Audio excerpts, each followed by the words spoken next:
We now come to the urgent question. Jo Stevens. Ask the Secretary of State for Wales if he will make a statement on Tata ending the statutory consultation on redundancies at Talbot Steelworks. Mr. Speaker, on the 25th of April, Tata announced their strategic direction to proceed with their Port Talbot transformation following the launch of the formal national consultation with the unions on the 6th of February. Technically, the consultation has not concluded either at the national or at the local level. The statutory consultation remains underway, and I understand the company intends to move to local level consultation with staff who may be affected. I know this is a deeply concerning time for the Tata workforce and the wider community. I hold regular conversations and meetings with the unions and management, and will continue to do so as we develop interventions to build a brighter future for Port Talbot.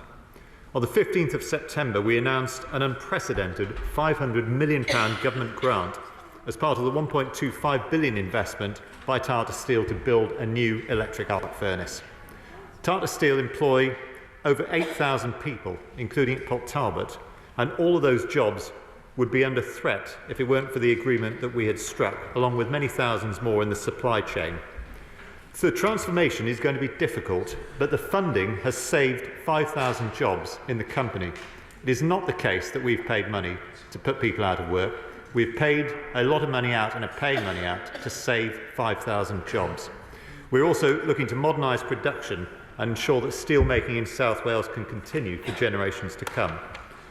But going beyond that, to support those who are affected by Tata's decision, we've also put together £100 million towards the creation of the Transition Board, which I chair, and which includes representatives of the UK and Welsh Government, local authorities and industry.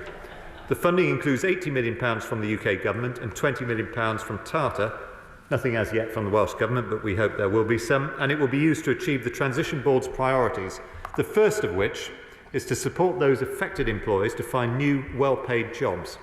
But also amongst the Board's priorities is supporting business in the supply chain and the longer-term regeneration of the region.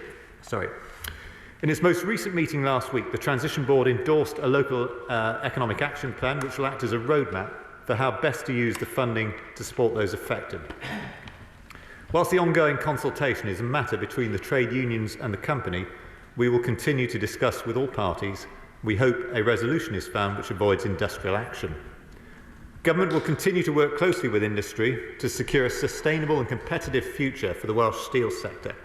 I'm also confident of a good future for Port Talbot and the region, with UK Government progressing ABP's bid to the next stage of up to £160 million of funding to support our nascent floating offshore wind industry, and the progress being made towards establishing the Celtic Freeport, backed by £26 million in UK Government funding. Secretary of State, Mr. Speaker, last Thursday's news was a gut punch for workers in Port Talbot, with economic consequences that could reverberate across South Wales for decades.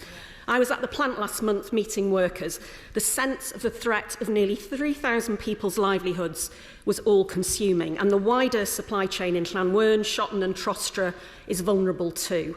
We again urge Tata not to make any irreversible decisions before a general election. My honourable friends, the members for Aberavon, Newport East and West and Llanelli have been proud vocal advocates for their constituents.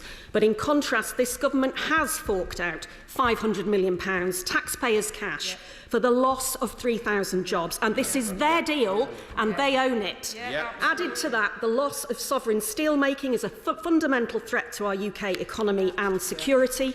It will constrain our ability to build floating offshore wind that we need to lower energy bills, deliver energy security and create the jobs of the future. We're now around a month away from Blast Furnace number 5 potentially closing. So what assessment has the government made of the impact of the closure on job losses at the plant and in the supply chain across Wales? And with the talks ongoing between unions and Tata this week, would the Secretary of State, like me, want to see an agreement from Tata that compulsory redundancies will be avoided? What steps will he take to encourage such an agreement? He has said no one will be left behind if they lose their jobs. So will he publish the local economic plan the Transition Board has agreed as the basis for its investment decisions?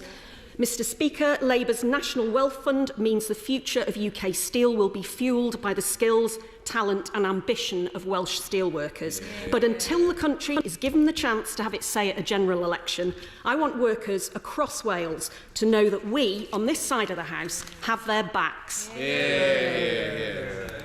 Well, Mr Speaker, to take the Honourable Lady's points one by one, first of all, the £500 million investment is going to save 3,000 jobs.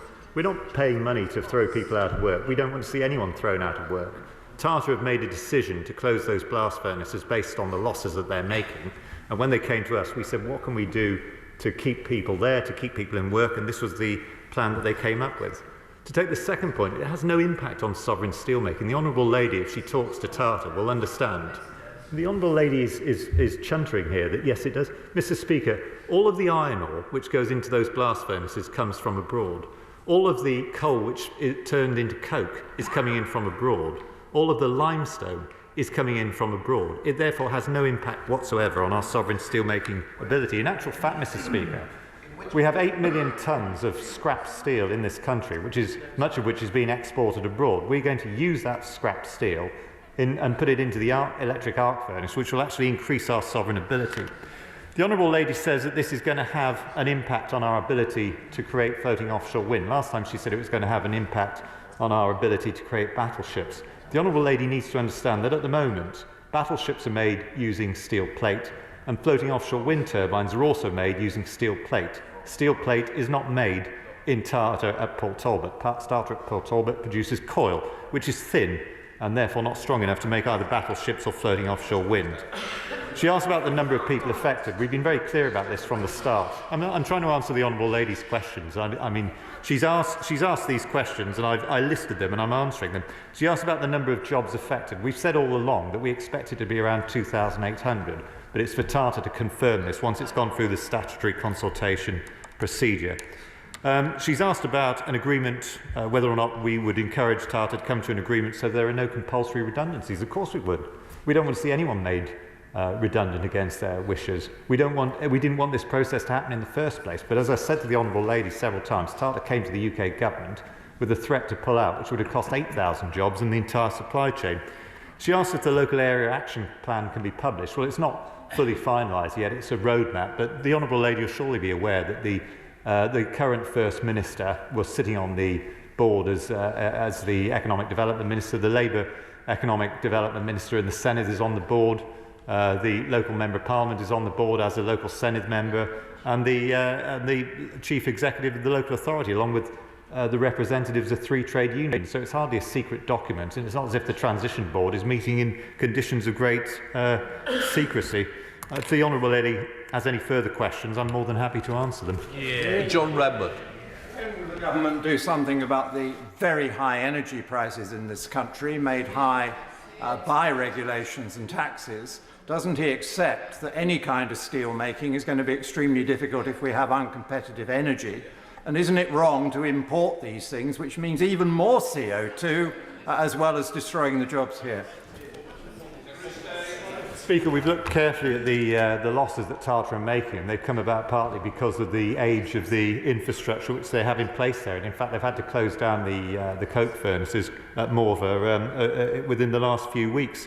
But the reality is the UK government is fully cognizant of the costs of energy at the moment, which is why Tata has benefited from many of the schemes that we've had in place over the last few years. Will begin to benefit from the BIS scheme shortly, and from the CBAM scheme at the start of 2027. Please, spokesperson Richard Thompson. Thank you, Mr Speaker. Despite what the Secretary of State may claim, the Government is investing in support of plans which are going to see approximately 2,800 jobs cut, and with it the capacity to produce virgin steel irreversibly. Now, Tata have announced that they're going to open their voluntary redundancies from the 15th of May. So can the Secretary of State update the House on what he expects those redundancy packages to include? And finally, Mr Speaker, will the Secretary of State join me in condemning threats which appear to have been made by the company to withdraw enhanced redundancy packages in the event that industrial action goes ahead? Well, Mr Speaker, to answer the honourable gentleman directly, the value of the redundancy package is a matter that will have to be agreed between Tata and the trade unions, but Tata have made it very clear that they want to go well beyond statutory redundancy. They have put several figures out there, some of which could be more generous if there is no industrial action. I don't want to see industrial action, but I don't condemn the unions either, who I think have taken a very positive role in discussions in the transition board and outside at the moment, and I do understand the strength of feeling that people have in Port Talbot. To answer two other points the honourable gentleman made, I'm just going to say this again, and I say it very clearly for everyone to understand. Tata came to the UK government and said they were going to pull out of steel making in South Wales. This decision would have cost 8,000 jobs, and we think around 12,700 in the wider supply chain. DBT officials, therefore, wanted to come up with a plan that would save as many jobs as possible, which is where the arc furnace plan has come from. That plan will save 5,000 jobs. 5,000 jobs with a government investment of £500 million. It is not the outcome that anyone wants, but it's a better outcome if we see 2,800 jobs lost than if we see 8,000 jobs lost. That is a better outcome. Neither of these are good outcomes, but that's what we wanted to achieve. And I say again, as far as this issue about virgin steel, this is not really about a sovereign ability to produce virgin steel, because all of the elements that go into steel making are being imported from abroad. We are not about to start opening up iron ore mines. It's produced here using iron ore that comes in from abroad, using limestone that comes in from abroad, using coke that is made from coal that comes in from abroad. We can't do this by ourselves, and yet at the same time we've got 8 million tonnes of steel that's being exported abroad. We're going to make use of a resource that is already in our country. Lumbercroft. Speaker, and we watch very closely what's happening in Port Talbot back home in Scunthorpe. Can I ask my right honourable friend, what work has been done to determine the quality of that 8 million tonnes of scrap and whether it will be suitable for use in the electric arc furnaces? And can I ask him as well whether he will reflect on, when it comes to sovereign capability, it's not always about what you may be doing at the moment, what you may choose to make. It sometimes comes down to what you may need to make at some point in the future. And can I remind him that we have a perfectly good mine full of coking coal in Cumbria, and there's an awful lot of limestone under the ground in this country too. Secretary of State. Well, the honourable lady is correct that if we wanted to, we could probably find iron ore, coal and limestone from within the UK, but I don't see any great enthusiasm for opening up the mines to do that at the moment.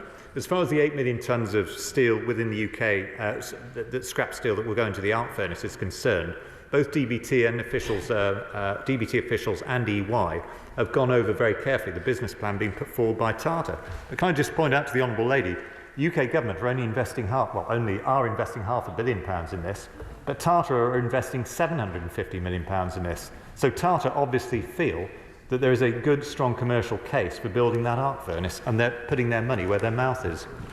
Stephen Kinnock. Thank you very much, Mr. Speaker. The Port Talbot steelworkers in my Aberavon constituency have given their lives to the steel industry. They've given their lives to Tata Steel.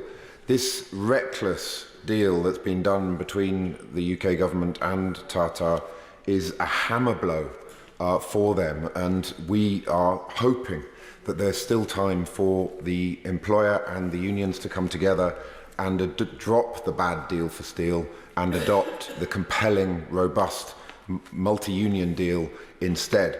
But can I ask him particularly about contractors in all of this? Everyone knows that for every job you lose in a steelworks, you lose between 2 to 3 more through supply chains and through contractors. So, in fact, the 2,800 number that's being used is a massive underestimate of the devastating impact of these job losses through supply chains and subcontractors. Does he agree with me that, in fact, the number of job losses is far higher than 2,800 if this reckless deal is adopted? And does he therefore agree with me that it's time for everyone to pull back from the brink and adopt that multi-union plan which offers us a bridge to the future rather than the cliff edge which is currently being pursued? Well, Mr. Speaker, clearly there's going to be an impact on those in the supply chain, and there's been absolutely no doubt about that, and that's why at the last transition board meeting at which he was present we discussed that, and we agreed that we would want to support anyone in the supply chain who's been affected by it. But we can't start putting numbers on it. We're irresponsible to start trying to guess a number of people, other than to agree with the honourable gentleman that it's clearly going to have an effect. I mean, he talks about a reckless plan. This was the only plan on the table. He keeps suggesting that the Syndex plan isn't a plan unless Tata agree to it. I've discussed the Syndex plan with senior management at Tata, with the head of Tata Holdings, Mr. Chandrasekaran in Mumbai. He doesn't believe that that is commercially viable. And he also believes that it would be technically far too difficult to try and build an electric arc furnace on the side of the steel melt shop. The Honourable Gentleman may shake his head. I don't know what the answer is. The Honourable Gentleman says that it is possible to do this, but Tata says it's not. And what the Honourable Gentleman has to realise, it's not the UK government that he has to convince. It is Tata who have to be convinced. The UK government have never said that they would be against the Syndex plan. It is Tata who have to be persuaded. Sir Robert Butland. Thank you, Mr. Speaker. I commend my right honourable friend for his comments and to remind us of the fact that £500 million is no small beer when it comes to an intervention in what is a private industry. There are difficulties with the transition, quite clearly, and a lot of us who care deeply about the steel industry in Wales and Britain are worried about the capacity to do things, as my honourable friend from Scunthorpe said, because we need to in the future. What discussions are there, if there are any still ongoing, as to whether or not Tata will in fact keep one of the existing blast furnaces open for a longer period than the current plan of shutting them down by the end of this year? Well, Mr. Speaker, I've had that discussion with senior management at Tata, as have the members of the Labour Party and trade unions and many others. And what Tata have said is that they would continue. They currently face losses of over £1 million a day as a result of keeping those two blast furnaces open. They say that those losses would continue even if one was functioning, because first of all they would have to undertake significant capital expenditure into blast furnace 4 in order for it to go ahead.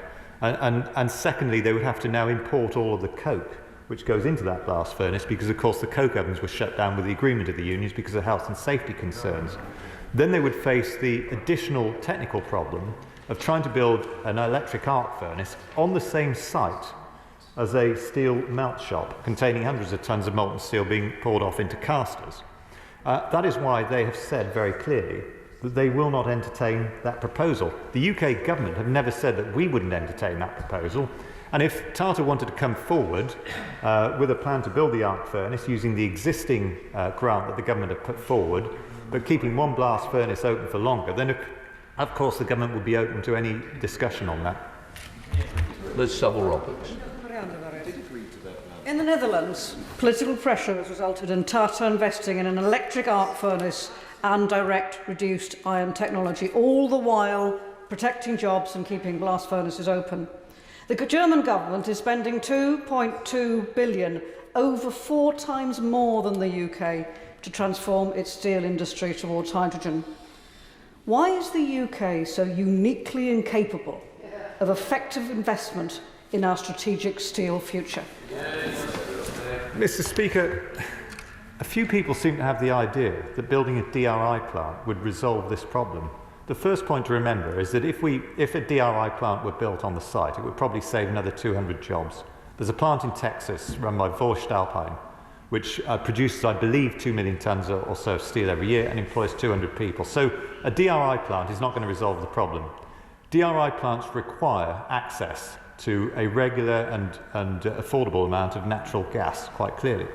There is, however, nothing whatsoever to stop Tata at some point in the future from building a DRI plant to go along with the electric arc furnace if they believe that that is a commercially sensible thing to do. But even if they were to do that, Mr. Speaker, it is not really going to resolve the problem that we face of 2,800 jobs being lost in Port Talbot. At best, it would save another 200 jobs. Mr. Speaker, I'm sorry, but the lack of ambition from this government for our steel industry is just disgraceful. As the Secretary of State should understand, as many of his own constituents work in Llanwern, decisions made about Port Talbot have a direct impact and can lead to problems securing volume for Newport in Llanwern, including, and we're looking at possible potential redundancies and also uncertainty for the long-term future of the plant. It's not too late for the the Secretary of State to stand up for his own constituents, show more ambition for our steel industry, as other countries do, and argue for a fairer transition and try to avoid compulsory redundancies. Why won't he do that for his own constituents? Well, Mr. Speaker, we've acknowledged all along that obviously as part of the proposals, Port Talbot planned to close down the pickle line at Llanwern, although they wouldn't be doing that until the electric arc furnace was built.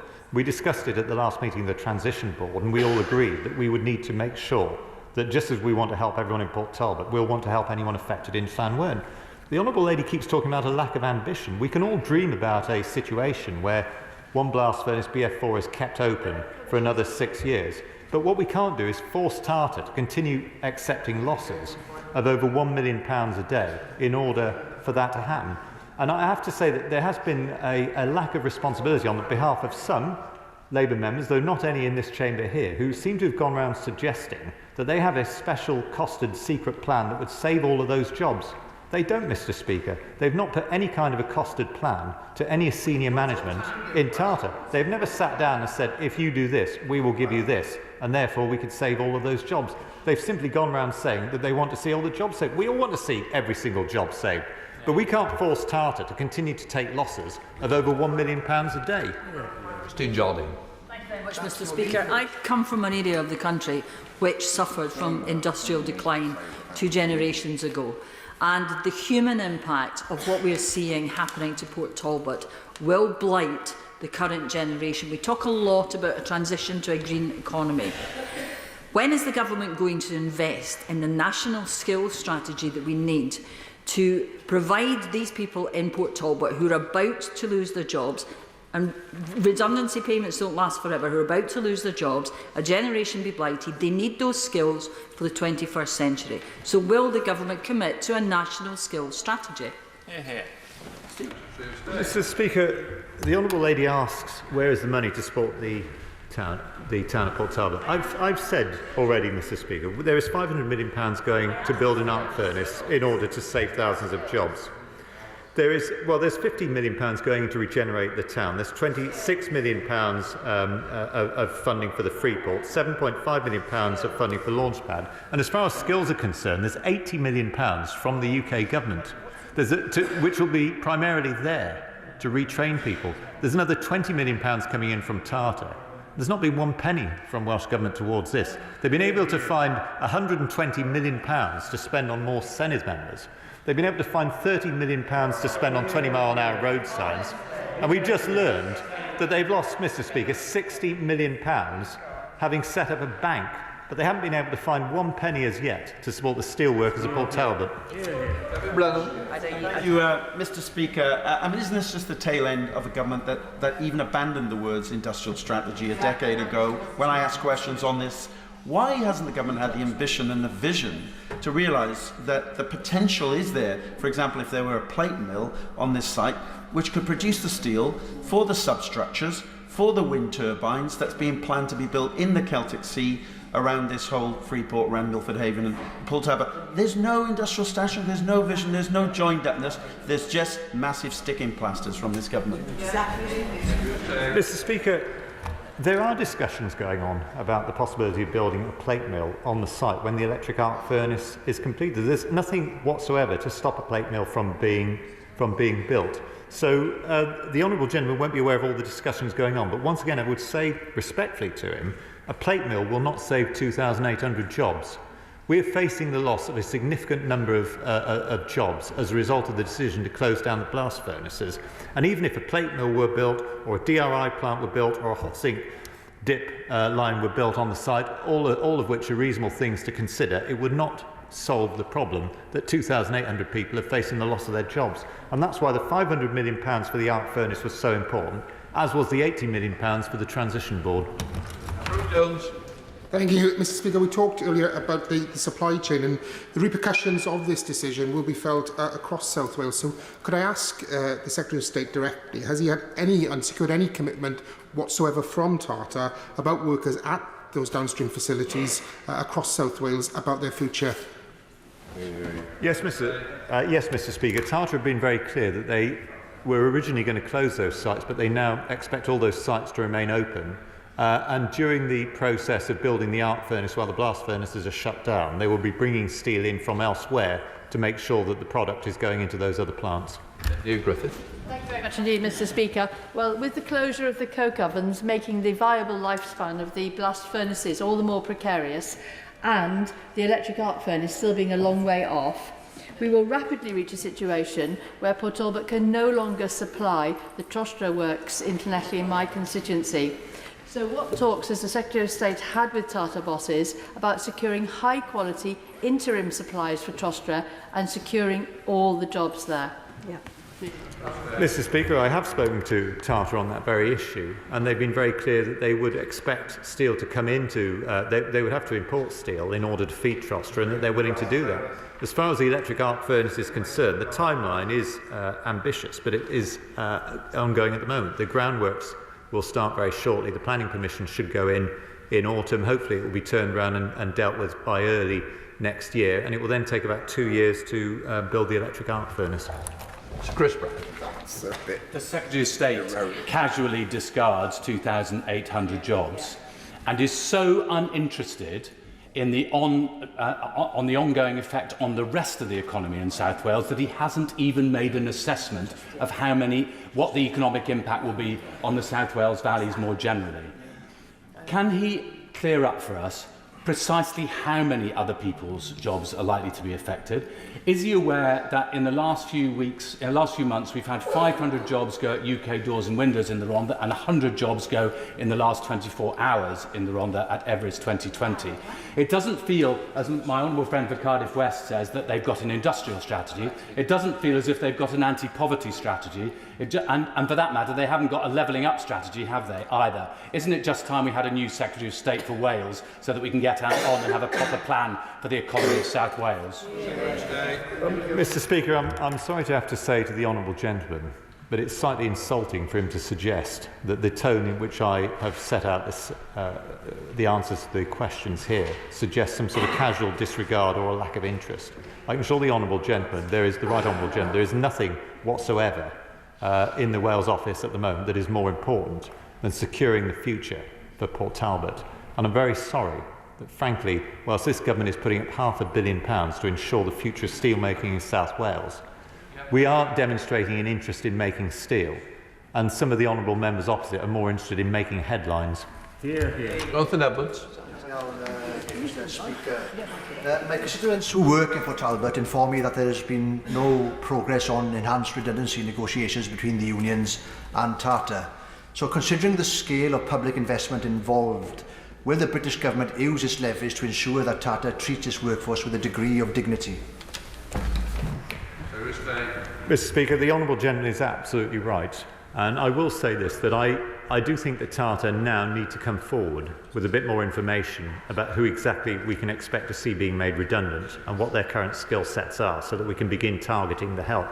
The challenge that we've had up until now is that we haven't had the information as to who's being made redundant, and Tata have made it clear that it won't automatically be the people in on the blast furnaces, for example, that are made redundant, because they're hoping to retain some of the people who are working there, but offer redundancy to other people in other parts of the plant. So we haven't had the information as of yet, but I think the time has come now to have that information, and we of course want to ensure that any redundancy packages are as generous as possible. Justin Mathers. Thank you, Mr. Speaker. My constituents who work at the Shotton plant are very worried about the news that they're hearing, concerned about their colleagues' futures, but they're also wondering what this means for them. Clearly there's a real issue in terms of knock-on effects, not just in the supply chain but in other Tata plants around the country. So what assessment has the Secretary of State made, both in the short, medium and long term, about the impact on other plants of these decisions?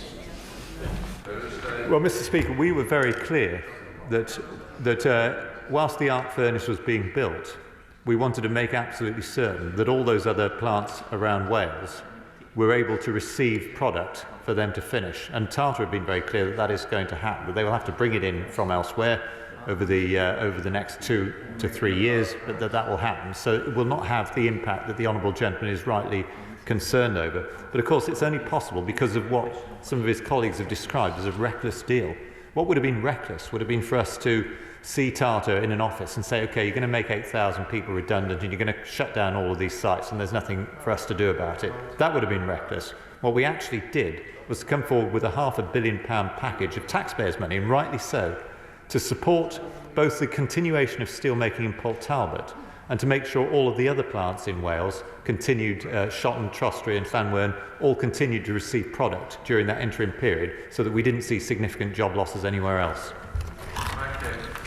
Mr Speaker, it's an increasingly dangerous world, as alluded to by the member for Scunthorpe and Swindon South, so therefore will the Secretary of State release an impact assessment on Britain losing its sovereign capability to produce virgin steel? Mr Speaker, I'm feeling slightly like a bit of Groundhog Day here because, Mr Speaker, can I explain again? The iron ore, the limestone and the coke is all coming in from abroad. There is no sovereign capability to make steel in the blast furnaces at Port Talbot. However, we are producing high-quality steel in arc furnaces already, which is used in the defence industry. And I've met recently with Sheffield Forge Masters, who are producing steel for nuclear submarines, which is made in an electric arc furnace in the United Kingdom. Jeremy Stone. Mr Speaker, we have great hopes, great plans to build offshore floating wind structures in the Cromarty Firth and the surrounding area. This would be fantastic in terms of using the great oil fabrication skills that we have in that area. But does the government recognise that the continued production of steel, and very probably the increased production of steel, is going to be crucial to this plan becoming a reality? Yes, Mr Speaker, I do agree with the honourable gentleman that it's important that we have a means of producing steel that can be used to build floating offshore wind turbines. Technically, it's quite difficult to do. It would require either steel plate or a very heavily reinforced version of steel coil. And I know that there are discussions going on between Tata and at least one of the likely major investors in floating offshore wind turbines to ensure that the steel can be made and that we can hope that we can be using steel from the electric arc furnace to do just that. Jim Shannon. Thank you, Mr Speaker. Can I thank the Minister for his answers? It's clear that the Minister is keen to find solutions, but obviously many on this side of the chamber and indeed all sides of the chamber are just a bit concerned. So bearing in mind that the fact that steel produced from Port Talbot is the backbone of the much construction in Northern Ireland, which prompted the member for Aberavon to highlight protocol problems with the Prime Minister in the past, I too expressed deep concerns and asked the Minister to explain where our steel will come from for Northern Ireland, for the construction sector, if government isn't able to step in and save jobs at Port Talbot. Thank you so much. Well, Mr Speaker, in the short term, the steel which is going into the industry in Northern Ireland, I would assume is steel that is being not coming directly from Port Talbot, but probably from some of the other finishing plants. I don't know the full detail of the exact grades of steel which are going to the Northern Ireland construction industry, but I'm happy to discuss that with him. But Tata have made it absolutely clear they don't expect any disruption in supply while the arc furnace is being built. And all those I've spoken to, not just in Tata, but independent experts, have said to me that 90% of the grades that are currently produced using a blast furnace can be produced using an electric arc furnace, and that the technology around electric arc furnace steel production is improving at a very rapid rate. So I would not expect there to be any disruption to supplies in the medium or long term either. That completes the urgent question. I'll let the front bench change over.